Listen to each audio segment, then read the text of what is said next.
4 గంటల్లో ఎలాంటి నొప్పి లేకుండా hair transplantation Keha skin and hair clinic. నమస్కారం.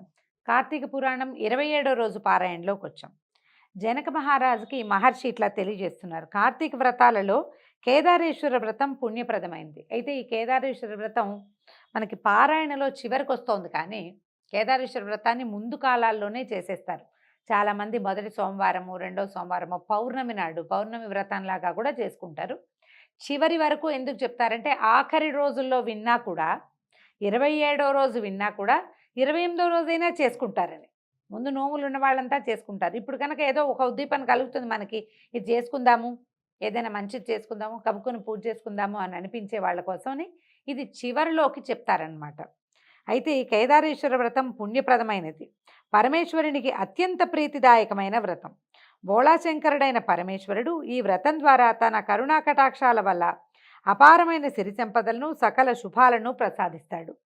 స్వామిని ఆరాధించి మనసులో గల కోరికలను ఆయనకి నివేదిస్తే తప్పక నెరవేరుతాయట. అయితే పార్వతీదేవి ఈ వ్రతాన్ని ఆచరించడం వల్లే శివుని శరీరంలో సగభాగాన్ని పొంది అర్ధనారీశ్వరి అయ్యిందట.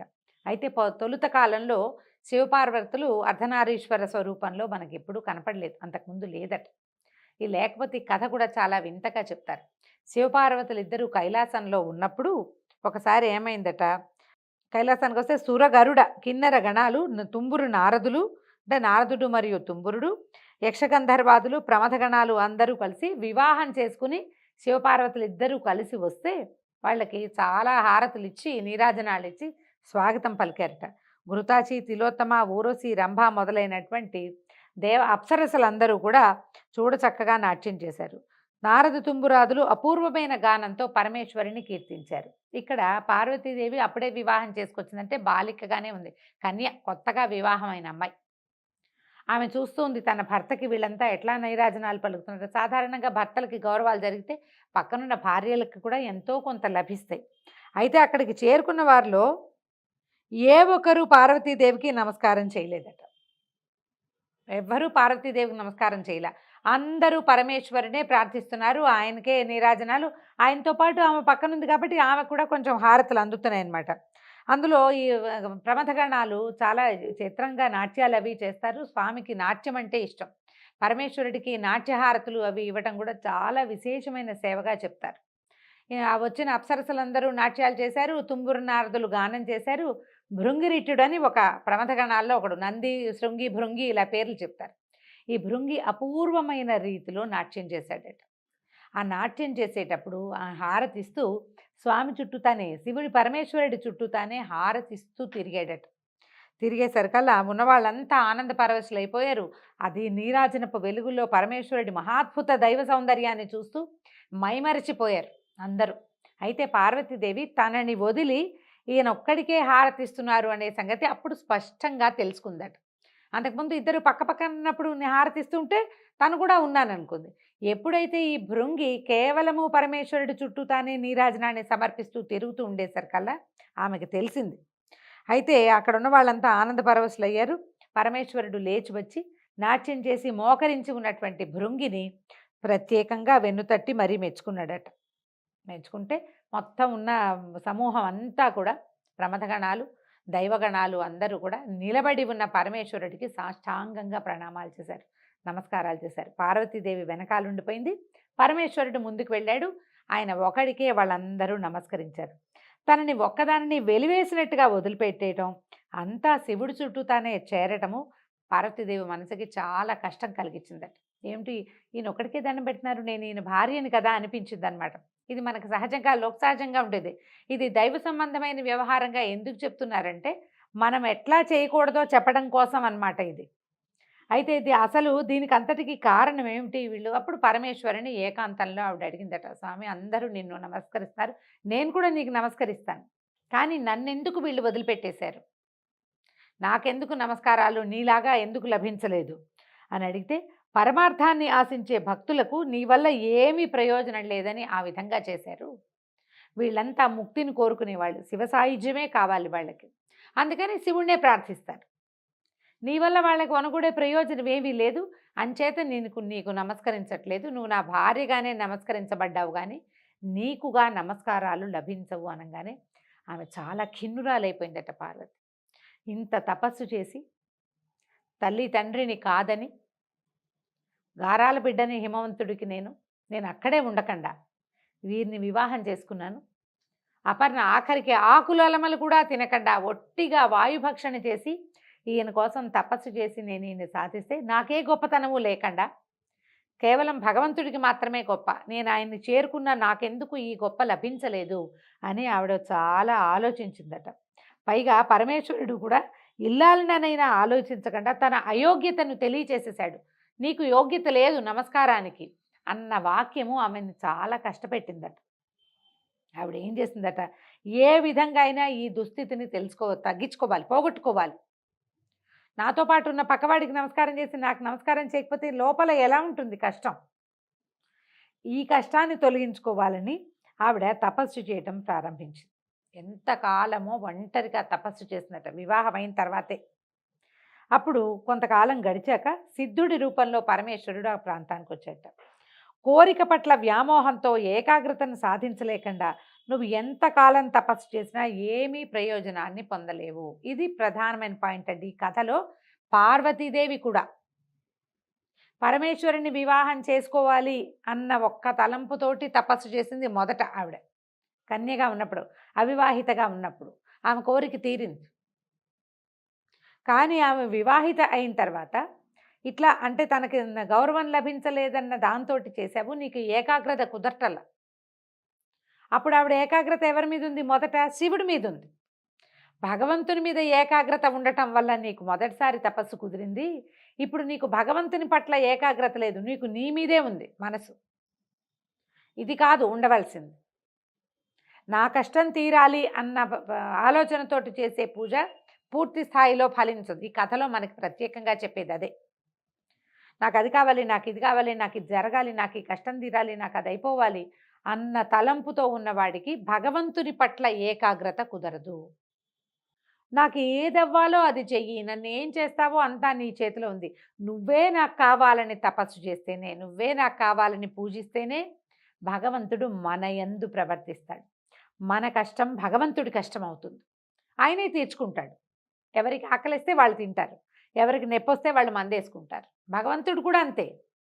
మనకి భగవంతుడికి అభేదం కావాలి. పూజలో కానీ తపస్సులో కానీ కార్తీక మాసం కథల్లో చెప్తాం, పురాణాల్లో బోలెడన్ని మాటలు చెప్పుకుంటాం. ఇప్పుడు దీపం పెడితే ఇది తొలుగుతుంది, దానం చేస్తే ఇది వస్తుంది, అష్టైశ్వర్యాలు కావాలంటే ఫలానాది చేయండి అని. ఫలానాది నీకోసమే చేసుకుంటే ఎట్లా? భగవంతుడి కోసం కదా చేయాలి. ఈ వాక్యాలు సాక్షాత్తు పరమేశ్వరుడే పార్వతీదేవికి ఉపదేశించాడు. ఏం చెప్తున్నాడు? నువ్వు ఎంతకాలం ఇలా తపస్సు చేసినా కుదరదు. కాకపోతే ఇది రేపు కార్తీక మాసం రాబోతుంది. బోళాశంకరుడైన ఈశ్వరుడు కేదారేశ్వరుడు అన్న పేరుతో భక్తులని ఉద్ధరిస్తాడు. దానినే కేదారేశ్వర వ్రతము అంటారు. ఈ వ్రతం చేసేవాళ్ళు నిష్ఠతో భక్తితో స్వామిని ఆరాధిస్తూ తమ కోరికను విన్నవించుకుంటే అవి నెరవేరుతాయి, ప్రతిష్ట ప్రగతి కూడా సిద్ధిస్తుందని చెప్పాడట. అంటే పార్వతీదేవిని కరుణించే ఉద్దేశంలో ఇది ప్రజలకి మనకి మేలు చేయడానికి, లోకోపకారం కోసం చేసిందే. ఎప్పుడు కూడా మామూలు రోజుల్లో పూజా విధానాల కంటే కూడా పర్వదినాలలో చేసే పూజ భగవంతుడిని ఉద్దేశించి చేసేది. ఇది మహాపర్వదినం. ఇప్పుడు సూర్యచంద్రులు ఇద్దరూ సమానమైన గతుల్లో ఉంటారు, ఈ గతిలో ఉంటారు. నక్షత్రాలన్నీ కూడా అందరూ భగవంతుని వైపు తిరుగుంటారు. వారితో పాటు మనం కూడా భగవంతుడి వైపుకు తిరిగిపోతే వారందరికీ లభించే మహాద్భుత ఫలితంలో మనకు కూడా భాగం లభిస్తుంది. కాబట్టి తప్పకుండా పర్వదినాలలోనూ ఏవి పర్వాలని చెప్పారో, ఏం చేయాలని చెప్పారో ఆ క్రియా విధానాన్ని చేయాలి. అలానే ఆనతిచ్చాడు. ఇచ్చేసరికల్లా ఈవిడ ఏం చేసిందట, సిద్ధుడు చెప్పిన ప్రకారంగా పార్వతీదేవి తన కోరికను పరమేశ్వరునికి నివేదించుకుంటూ, అంటే నాకు కావాలి అని అడగలేదు, నాకేం కావాలో ఏం చేయాలో అది నువ్వు చెయ్యమన్నది అని నివేదిస్తూ కేదారేశ్వర వ్రతం చేసి పరమేశ్వరునిలో సగం శరీరాన్ని పొంది పరమేశ్వరుని అర్ధాంగి అయింది. దీనినే కేదారేశ్వర వ్రతము, కార్తీక నోము అంటారు. ఈ కార్తీక మాసంలో 4 సోమవారాల్లో 4 సోమవారాల్లోనూ 3వ సోమవారము కార్తీక పౌర్ణమి ప్రసిద్ధమైనవి, సిద్ధిప్రదమైనవి అని చెప్తున్నారు. చివరి సోమవారం నాడు కూడా చేసుకోవచ్చని మనకి పెద్దవాళ్ళు, గురువులు, పురోహితులు ఉపదేశిస్తారు. ఆఖరి రోజునైనా సరే, మాస శివరాత్రి రోజునైనా సరే మనం తప్పకుండా ఈ కేదారేశ్వర వ్రతం చేసుకోవచ్చు. భార్యాభర్త ఇద్దరూ కలిసి చేసుకునే పద్ధతి వాళ్ళ ఇళ్లలో ఉంటే దాన్ని కంటిన్యూ చేయొచ్చు. అలా కాని పక్షంలో మనం ఈ కథ విన్నాము. ఇప్పటిదాకా ఏంటంటే కార్తీక మాసంలో ఏం చేస్తాం, కార్తీక దామోదర ప్రీత్యర్థం అని విష్ణు ప్రీతి కొరకు శివారాధన చేస్తాం. ఈ కేదారేశ్వర వ్రతం మాత్రం కేవలము శివుని అనుగ్రహాన్ని పొందటం కోసమే కేదారేశ్వర వ్రతం అహంకరిచి అని సంకల్పం చెప్పుకుని కేదారేశ్వర వ్రత కల్పం అన్ని పుస్తకాల్లోనూ దొరుకుతుంది. ఏదైనా ఒక పుస్తకం సంపాదించి మనం 27వ రోజు వింటున్నాం. ఇంకా 28, 29, 33 రోజులు ఉన్నాయి. 30వ రోజు అమావాస్య కాబట్టి సాధారణంగా క్రియలు ఏమీ చేయలేకపోతాం. పైగా ఈ సంవత్సరం 29వ రోజుకే మనకి కార్తీక మాసం పూర్తయిపోతుంది. ఇంచుమించుగా ప్రతి సంవత్సరము ఇలాగే అవుతుంది, తిథులు తొందరపడతాయి కాబట్టి. ఇంకా 2 రోజులు, ఈ 2 రోజుల్లో అయినా సరే పెద్ద విశేషంగా ఏమిటో చాలా కావాలని ఏమనుకోవద్దు. తేలికపాటి పూజా విధానంగా సంకల్పం చెప్పుకుని మనం శివ పూజ చేసుకోవచ్చు. దానికోసమని చివరి భాగాల్లోనే ఇది చెప్పబడింది అనమాట. సాధారణంగా కార్తీకంలో ఒక చిన్న చిన్న విధులు చెప్తారు, ఫలానావి తినచ్చు, ఫలానావి తినకూడదు అని. ఇప్పటిదాకా పాటించలేకపోయినా కూడా ఈ చివరి రోజుల్లో అయినా సరే మనం ఇది పాటించవచ్చు. కొన్ని విధి నిషేధాలు చెప్తారు. ఇంగువ, ఉల్లిపాయలు, వెల్లుల్లిపాయలు, ముల్లంగి, దుంపలు, గుమ్మడికాయలు, శనగ, పెసర, అలసందలు, నువ్వులు నిషిద్ధం, తినకూడదు. వీటిని మానేస్తే చివరి 2 రోజులు మానేసినా సరే మీకు ఫలితం లభిస్తుంది.